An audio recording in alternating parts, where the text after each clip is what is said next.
Hi, Mom. Hi, babe. How you doing? Fine. How are you doing? So good. Looking good. You too. Got the I've got new to ask haircut. you. Yeah, I did. I got that yesterday. Thank you. Okay. Yeah. Beautiful.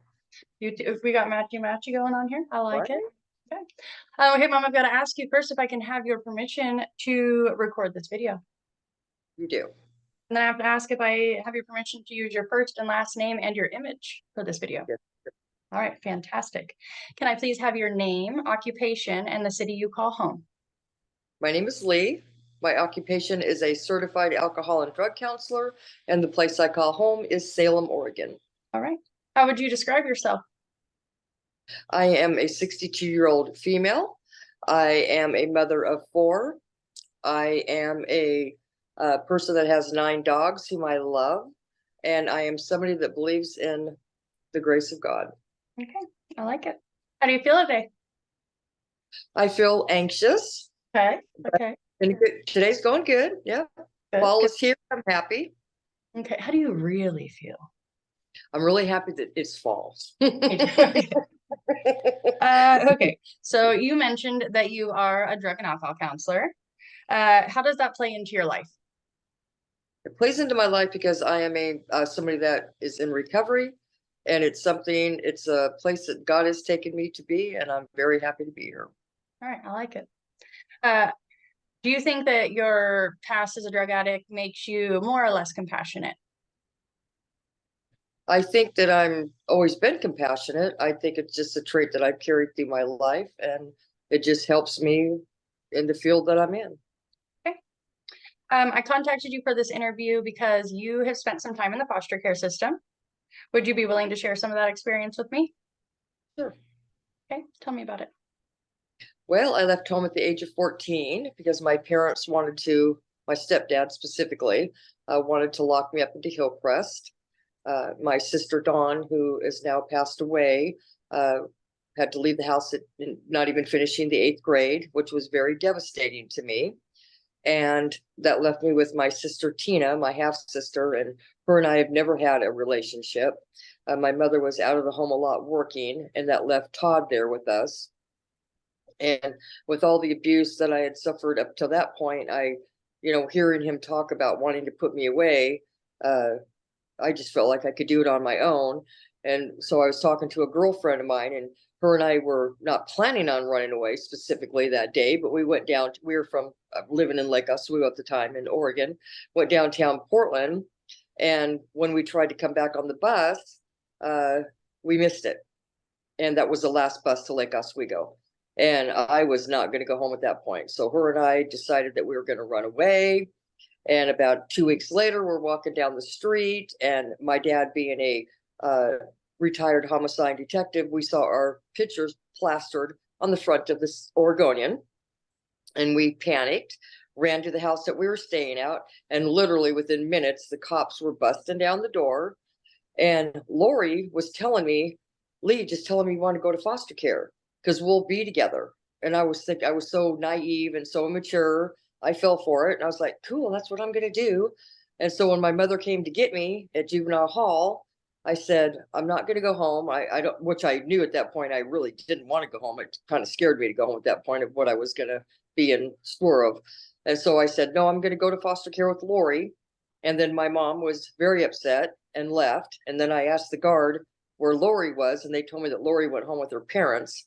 And that left me going into foster care. Okay. How much time did you spend in foster care? Well, I ran away a lot, to be honest with you. I was in and out of, I can't, so many foster homes, I couldn't tell you, babe, but because I never stayed. Did Because you turn in my 18? mind, Go ahead. Sorry. I'm sorry. Go ahead. I was just searching for that family that I isolated as a kid, and I watched a lot of TV, and I just was looking for that home that I saw on TV, and I thought I would get to find it, and I never did. And so, I just constantly ran away, and I was just really angry anyway at that point in time. I just was not happy. I was sad, angry, and I was in and out of foster homes. Finally, I ended up in a wonderful foster home with this lady, Mrs. Zittenfield, or Zimmerman, excuse me. Her name was Mrs. Zimmerman, and she was just such a very nice lady. And it was something that I had always wanted, but I had never had it. and I didn't know how to deal with it. You know, So do you think, did you turn 18 in foster care? I turned 18 in Hillcrest, which So is you were in a, the system. yes, You yes. turned 18 in the system. And do you think that the time that you spent in foster care and Hillcrest and all those lockup facilities, do you think that changed your perception of compassion in any way? I think the only time that really changed, not with Hillcrest, the only time that it actually ever changed my mind about compassion would probably have been Mrs. Zimmerman, because she was such a nice lady. And if I could go back today and really tell her how much she did influence my life and make me feel wanted, I would really like to do that. Can you tell me of a specific time with Miss Zimmerman that she showed you compassion? You know, she found out that I got pregnant, and it was because of that that she had children. And she didn't really want that to be an influence in her home. And I know she felt so bad that she had to send me to Villa St. Rose, which is it's a Catholic place, and I know she felt very bad for that. Do you think that you said that she was a really compassionate person, You're and right. you when you think about her and her different experiences you had with her revolving compassion, how do you feel about that? I think it might have been one of the first times that I understood what that, you know, looking at it, I don't think then I realized that that was compassion, but now looking back on it, it was definitely a sign of compassion. You know, I can recognize it today. You can see that she felt for you, and then she also had a desire to want She to help you. absolutely did. She would take me out and go clothes shopping in regular stores. My mom always took us to the Goodwill. I mean, just really, she would make me dinners and sit down and have conversations with me, you know, come up and help decorate the bedroom that she put me in. She was just a really nice lady. Sounds very compassionate. So to switch pages just a little bit, you said that today you work with drug and alcohol addicts that are in recovery or are attempting to be in recovery. Uh, both. Yeah. Okay. And how does your past play in a role, play a role in your job today? Well, I am somebody that's been in recovery for almost 8 years. Uh, Long journey. I believe this is where God has ended me up, and it's where I'm supposed to be. Cool. I like it. Can you think of a time that you saw a client offer you compassion? You know, a lot of clients show compassion on different levels that I've noticed, you know. Um, I can tell you that when I am doing an assessment with a client, and because of my own trauma history, there's times that I can't fight back my eyes from wanting to well up, you know. And I can tell you that there's been countless of clients that have reached over there and put their hand on my knee and patted it or touched me on the hand to let me know that everything's going to be okay, because they understand that I too, you know, feel their pain. So yeah. And you have an actual understanding of what they're going through. Oh, baby, I've been there. And then that fuels your desire to want to help them. Absolutely. So that's I a wouldn't be here. I'm absolutely here because I'm supposed to be here so because you of had to what go through your life to get here. I am, Okay. you know, and I don't regret any of that. I believe that it was all a type of schooling for me to be here, and I'm absolutely honored to be here today. I'm proud of you, Mom. Thank you, Dad. I'm proud of you. Can you tell me a time when you witnessed a compassion that maybe needed some more compassion than you were able to offer? You know, again, especially in my line of work, I don't know if that's necessary, if I've ever seen something like that, because I'm kind of wear my heart on my sleeve, as your dad used to say. So I don't think I can ever be overly not compassionate. Do you have like boundaries that you have to maintain with your job that kind of you're not able to go as far as you'd like to go to help these people due to like just maybe different restrictions that your job gives you or HIPAA violations or anything like that? Well, no, okay, now HIPAA, that's a different thing. You know, HIPAA, there's always different things that you have to guide a guideline for that. But as far as me standing up and giving my clients a hug, I'm going to do that. Absolutely. Can you tell me how you feel when when you yourself give compassion to clients or when you witness other clients giving other compassion to other clients?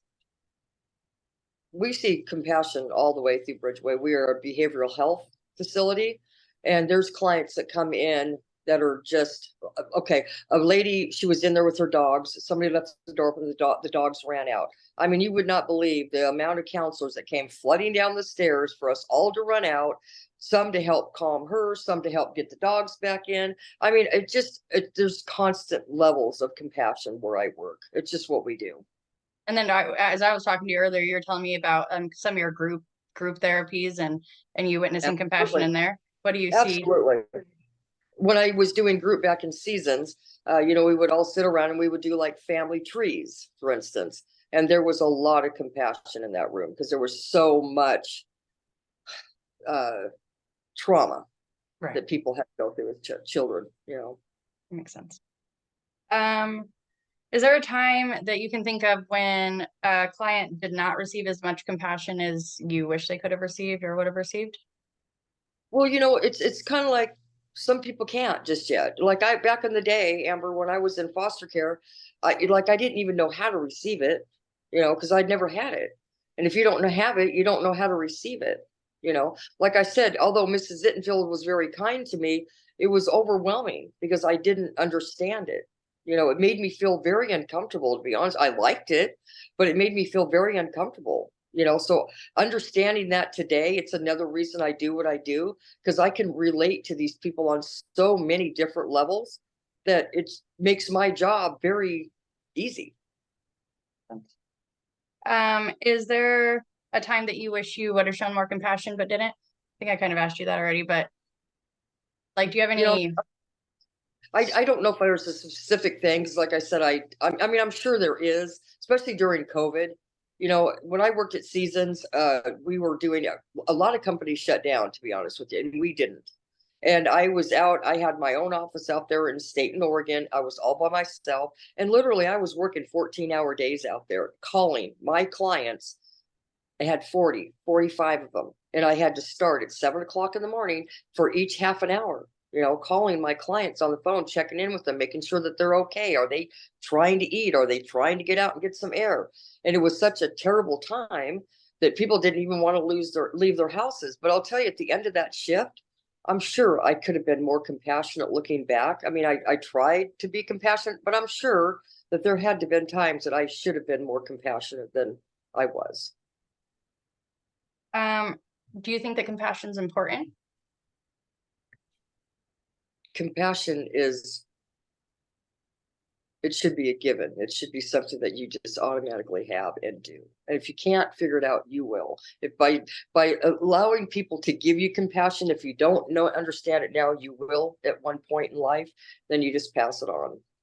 With addicts, especially like newer in recovery, or in your situation, maybe they're being forced to go to treatment by court orders or something like that. And so they might not be as receptive to not only compassion, but like the treatment and everything that goes along with that. And do you think that that makes it harder for you to be compassionate with those people, or how do Not you really. feel about that? Yeah, I understand, Amber. I've been in JDH, I've been in jail, I was sent to prison for smoking pot in the state.